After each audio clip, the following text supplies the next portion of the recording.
Convertido. Uhum. Bom dia, Caio. Bom dia. Eu gosto de acompanhar seu canal. Eu gostaria de perguntar uma coisa para você. Tá. Eu sou judeu de família. Certo.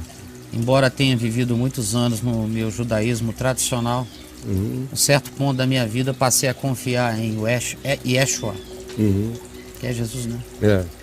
Porém, eu continuo com os meus costumes judaicos diários, compreendo, não obstante, que Yeshua é o Mashiach, É o Messias.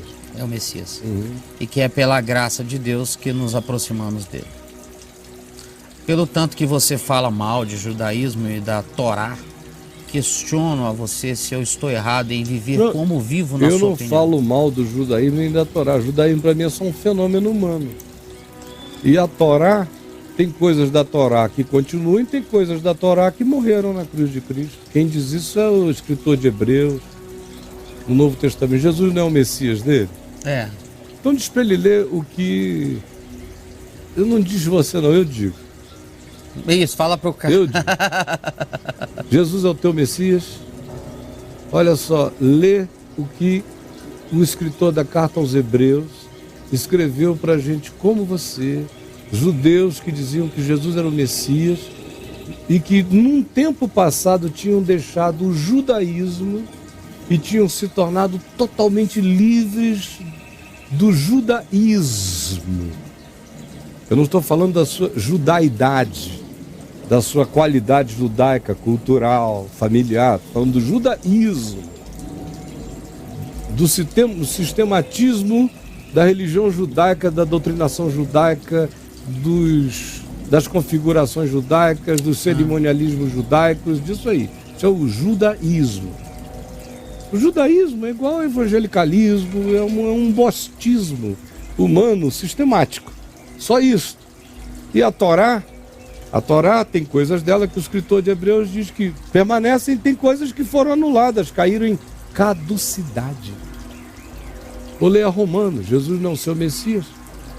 Você lê o capítulo 16 de Romanos, você vai ver que aqueles para os quais Paulo mandou aquela carta, metade deles eram gentios, como eu, a outra metade eram judeus, como você, de berço. E veja o que ele diz a judeus e a gentios. Leia Romanos, leia Hebreus.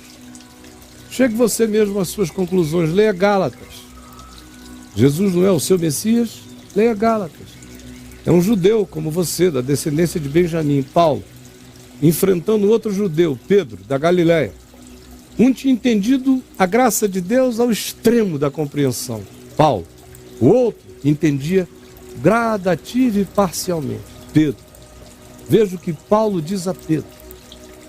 Está em Gálatas, começa no capítulo 2. Tudo que você tem no capítulo 2 é a fala de Paulo a Pedro e Barnabé.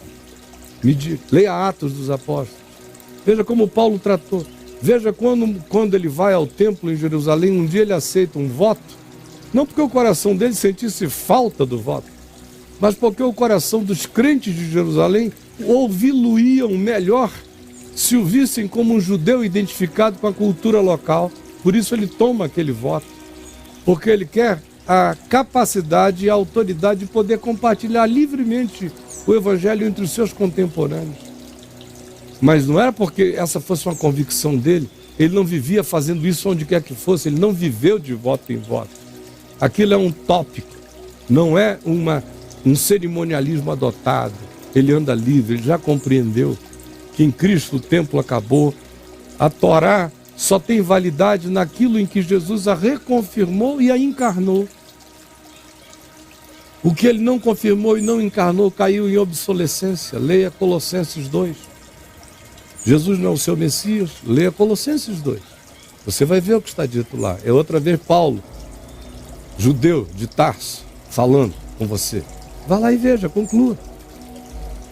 Então, querido, não sou eu que falo a respeito de nada, eu estou repetindo Paulo, estou repetindo o escritor de Hebreus, estou repetindo Jesus, estou repetindo o Evangelho.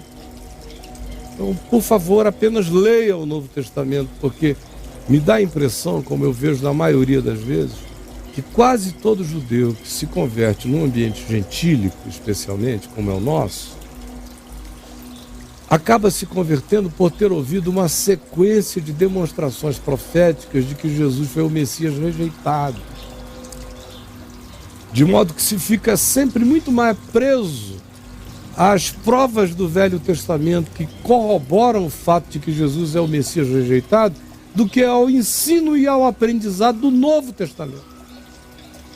É por isso que surgem tantos judeus messiânicos que não sabem se são exatamente discípulos de Jesus ou se são um híbrido entre o discipulado de Jesus e a absorção da cultura judaica como algo que passa a ter que fazer parte da continuidade histórica do comportamento de Jesus, mesmo que ele more no Brasil.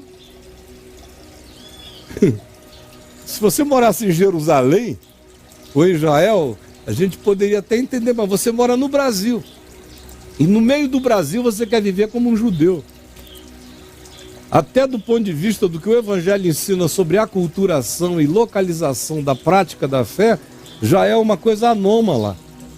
Tentar trazer esse tipo de encarnação para um ambiente absolutamente diferente, onde isso não tem nenhum significado, tanto quanto não teria em Jerusalém, se o Evangelho mesmo de Jesus já tivesse crescido em você. Você ouviria Jesus dizer: menino, nem aqui, nem em Jerusalém, nem em lugar nenhum, nada disso tem importância. Deus é Espírito. Se você mesmo é um convertido, se Jesus é o Messias, se eu sou o seu Messias, você entendeu que importa agora que os adoradores adorem em espírito e em verdade. E que o Evangelho não é um híbrido. O fim da lei é Cristo, o fim da Torá, como via e meio de salvação, é a cruz, acabou. Jesus cumpriu, está consumado, para que todo aquele que crê viva reconciliado. Essa é a mensagem. Jesus não é o seu Messias, filho, pois esse é o Evangelho. Vamos lá. Ele faz 3 perguntas. Fala assim: eu teria que deixar de ser quem eu sou para agradar a Deus? Deus aceita todas as culturas com seus costumes e particularidades, menos a judaica? Não está deixando nenhuma. Ele teria que deixar qualquer cultura, onde qualquer cultura ensine aquilo que o Evangelho não ensina. Aí você não deixa a cultura, você deixa a parte da cultura. Porque não é bom largar uma cultura na qual a gente nasceu, a menos que a cultura inteira não preste. E não existe nenhum lugar da Terra onde uma cultura inteira não preste. Não existe. Em toda cultura tem coisas boas e coisas ruins. Tem umas que tem coisas muito boas e coisas nem tão ruins assim, mas ainda ruins. Tem outras que tem mais coisas ruins do que coisas boas. Mas toda cultura tem coisas boas e coisas ruins. E não é bom para um ser humano se divorciar da cultura na qual ele nasceu completamente. É bom que cada um conserve da sua cultura e do seu berço o que é conservável. E deixe da sua cultura e do seu berço o que já não é conservável, o que virou anômalo. No caso, a cultura dele é uma cultura que se mistura com o ensino da Bíblia e com as questões do Novo Testamento também. Então, nesse caso, que se cumpra o que Jesus ensinou aos seus discípulos, o que Paulo ensinou, por exemplo, a Pedro. O que Pedro pensava que tinha compreendido e não tinha compreendido. Essa é a tristeza. Porque Pedro chegava na igreja de Jerusalém e se apresentava como o apóstolo dos gentios, como o cara liberto. E você vê como Pedro está toda hora caindo nesse negócio. Ele nunca está completamente liberto. O cara que escandaliza Pedro é Paulo, que é quem escandaliza a igreja de Jerusalém. E que sabia mais teologia judaica do que eles todos, tinha mais cultura judaica, tinha mais pedigree judaico, tinha mais tudo, mais aculturação judaica do que a soma deles. E é o cara que estava mais livre do judaísmo. É Paulo. Agora, ele conservou da cultura o que da cultura podia ser útil, onde fosse útil a ele usar a cultura ou viver a cultura. Aonde aquela parte e dimensão da cultura dele atrapalhava a vida dele, a comunicação com o Evangelho, ele sabia diferenciar o odre do vinho.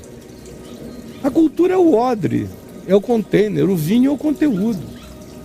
A cultura é o copo. A água é o conteúdo. A água é o Evangelho, a cultura são os invólucros. Então não, tua pergunta é feita por um indivíduo que não entendeu ainda o que Paulo diz. Eu me faço de tudo para com todos para ver se eu salvo algum. Agora, quem se faz de tudo para com todos não acha que seja importante O dado cultural é tão desimportante que ele lida com essa meninice, que para os outros é importante, mas para alguém que já está em Cristo, ganhou uma desimportância tão grande. Porque a gente tem que aprender a ver apenas como uma cultura, e não como um valor agregado ao Evangelho, ou nem tampouco ao Evangelho da minha alma, de modo que se eu não viver aquilo tudo por inteiro, um pedaço de mim está faltando. Aí eu questiono profundamente se o indivíduo conheceu a plenitude do Evangelho, porque uma coisa que o Evangelho faz quando ele entra na gente, ele liberta a gente, inclusive, para ter o privilégio de selecionar, de definir, de escolher, de compreender o que na minha cultura é sadio e o que na minha cultura não é. Por exemplo, o Evangelho me fez abandonar um monte de coisas da cultura brasileira, e me faz todo dia. Porque a cultura brasileira tem coisas bonitas e legais e tem coisas horrorosas. O Brasil é um país de cultura horrível no que diz respeito à produção de caráter. É uma cultura que aplaude a sacanagem, o cinismo, a putaria, a macunaimice, o jeito, a malandragem, a calhordice elegante. Tem um valor subjacente na nossa cultura. Uhum.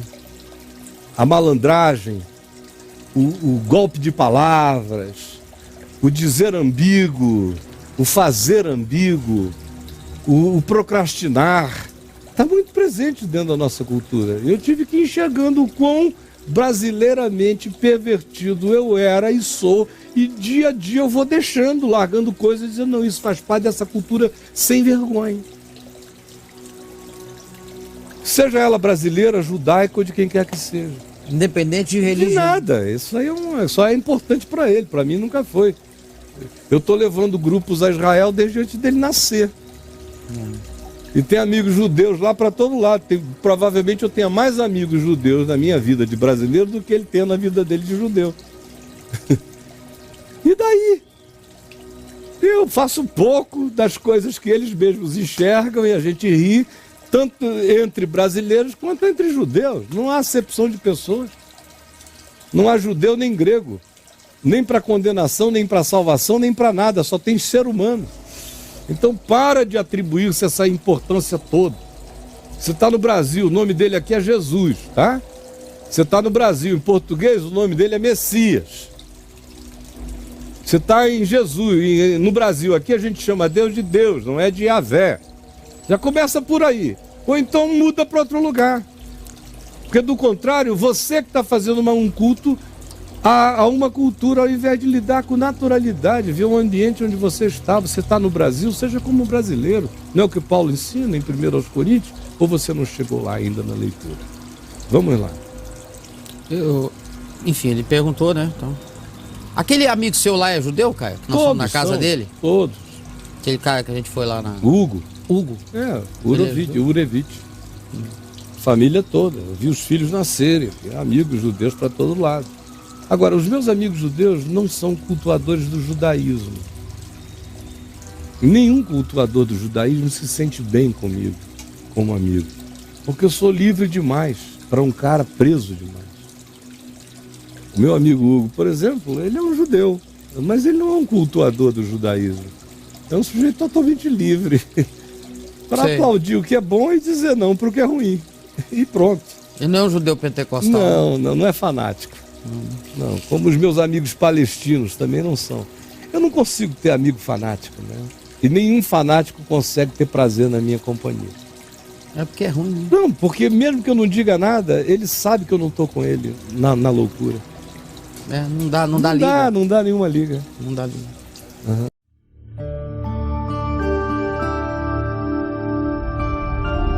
Vem me ver TV. O canal é você.